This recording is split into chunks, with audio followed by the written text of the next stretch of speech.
In today's video, we are using bubbles, Dawn dish soap bubbles, along with some hot glue, some beautiful rhinestone chain, mirror, and a few other art supplies to create a one-of-a-kind painting. So sit back and relax, and let's get started.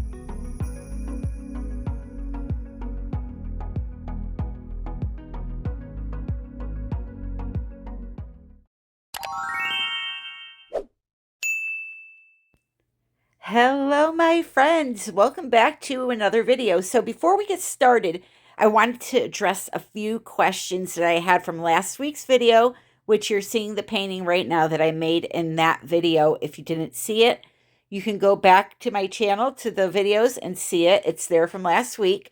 But anyway, I had a few questions. First one being, can you do this technique on canvas, regular canvas? Yes, you can. I'm going to be doing that today. I did this on a wood board, so people were just asking that. So yes, you can do it on canvas, and you'll see that today. Second one was, why didn't I do the resin bubbles first and then do the glue drops on top? Because it would be easier. There's a reason why I do everything, trust me. And the reason for that is because if I do the resin first all over the canvas, the UV resin, when I go to apply the glue drops, I'll show you an example. When I go to apply the glue drops on top of the resin surface, it's going to take on the shape of what that UV resin surface is. So see this beautiful round glue drop? Had I did that on top of this area, it would have conformed or dried with that edge to it. And I don't want that. I want purely round drops. So therefore, you do the round drops with the glue first, and then come in with the UV resin and let that shape itself around the glue drops. So yeah, that's the explanation for that. I want these nice little round drops in my design. I'll talk about it again when we get to that part in this video. The third thing is do I varnish this? Yes, I do. I use a matte spray varnish. I do not use anything other than matte because I want the mica itself to be the shine in this piece.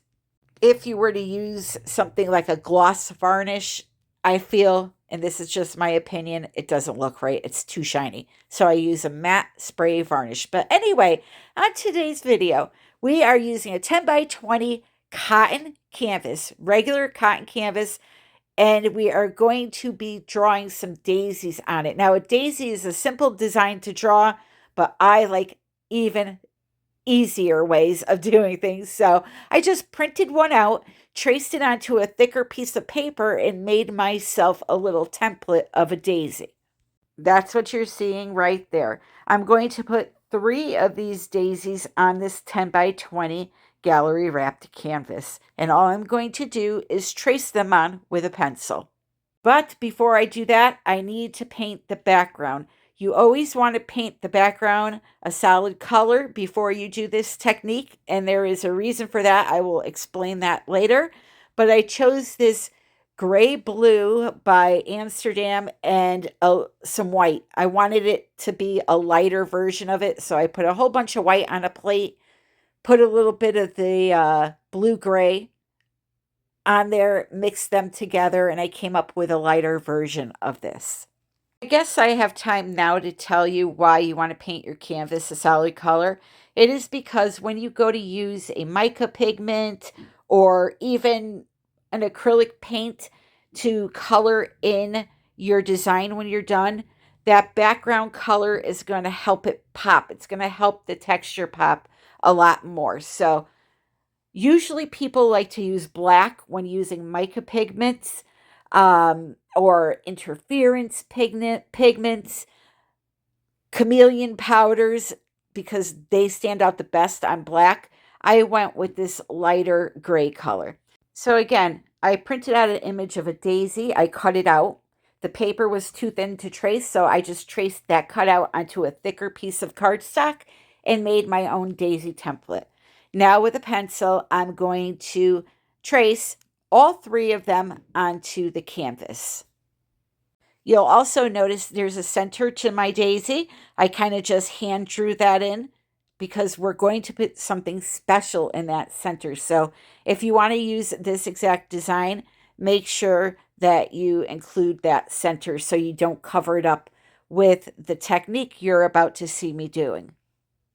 As always, check out the description for products that I use today if you need that reference.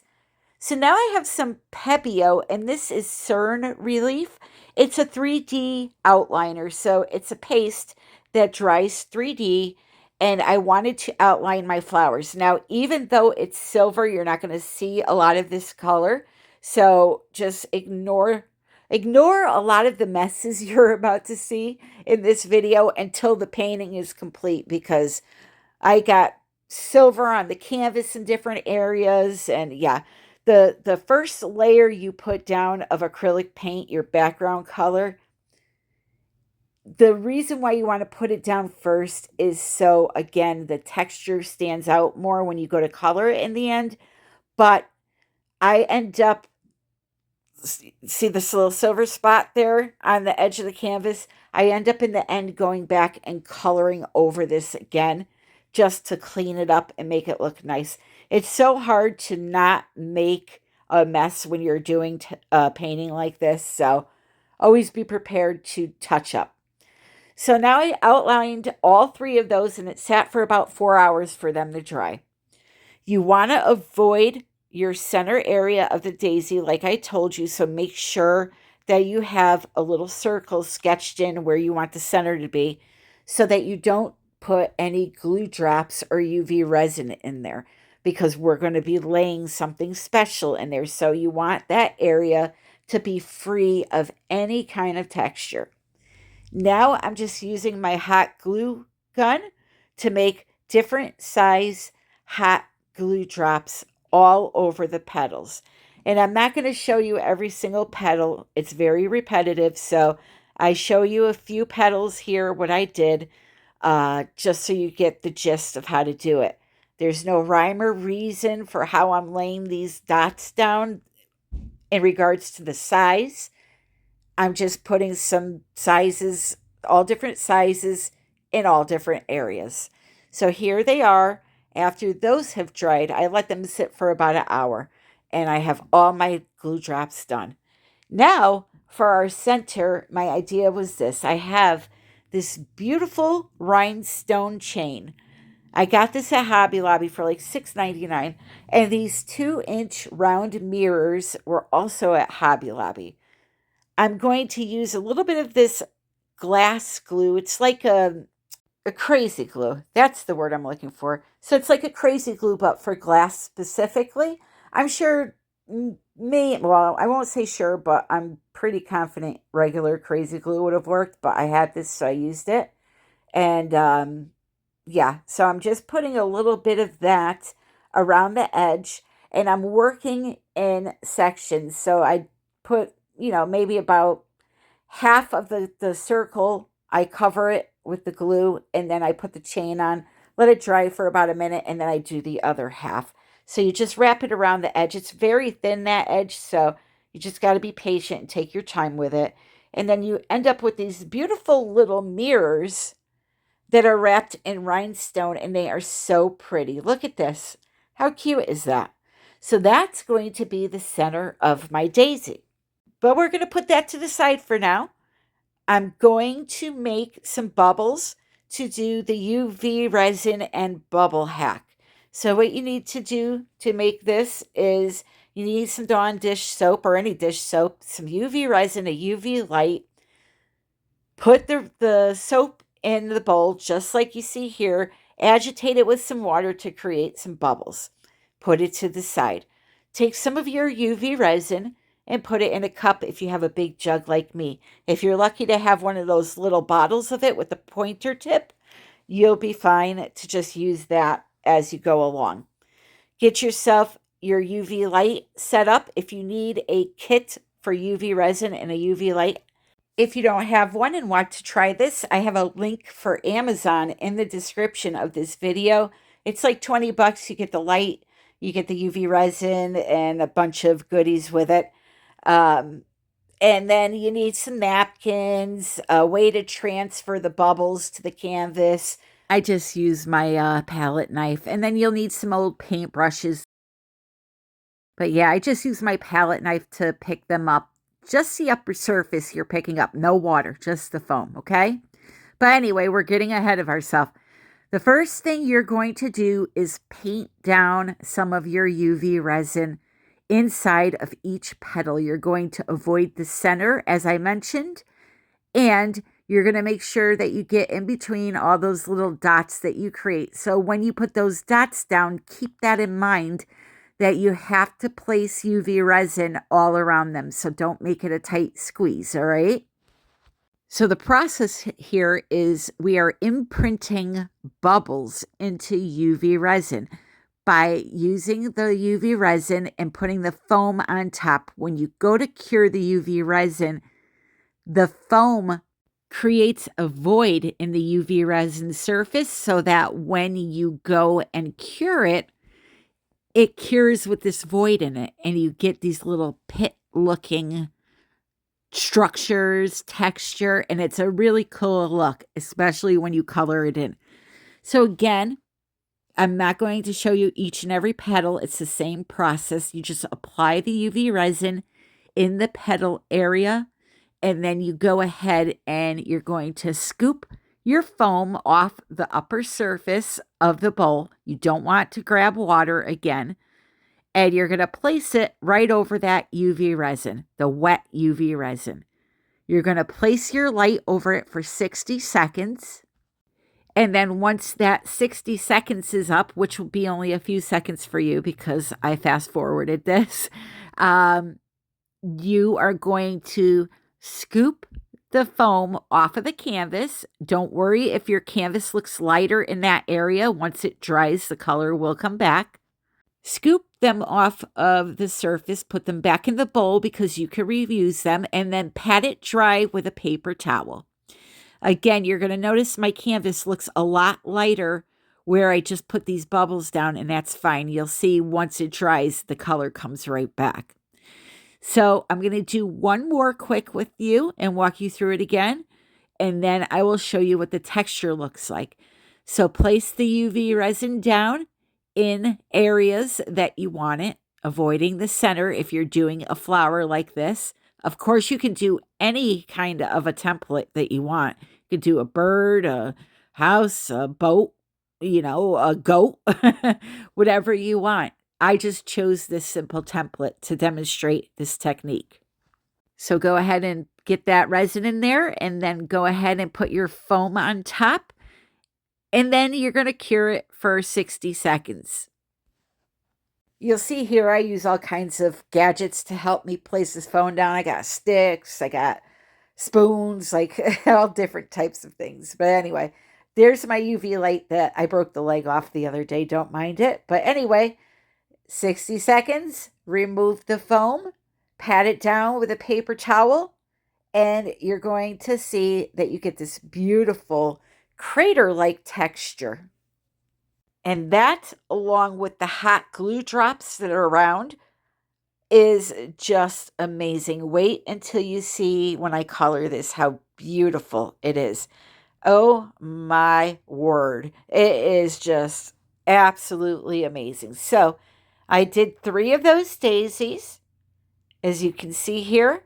And it's a fun little project to do while you're sitting and watching TV. It doesn't take a lot of concentration, So now up next, I have this beautiful mica chameleon pigment from Let's Resin, Amazon. I'll put a link for it down below. It's like a 12-piece set, I believe, or a 6-piece, one of those. And I'm going to take it and dry brush it over the texture. And now is where you're going to see how beautiful this texture is. So just a little tiny bit on the end of the brush, it doesn't take much, and brush it over the entire surface. Don't worry if it gets on the canvas background or in the center.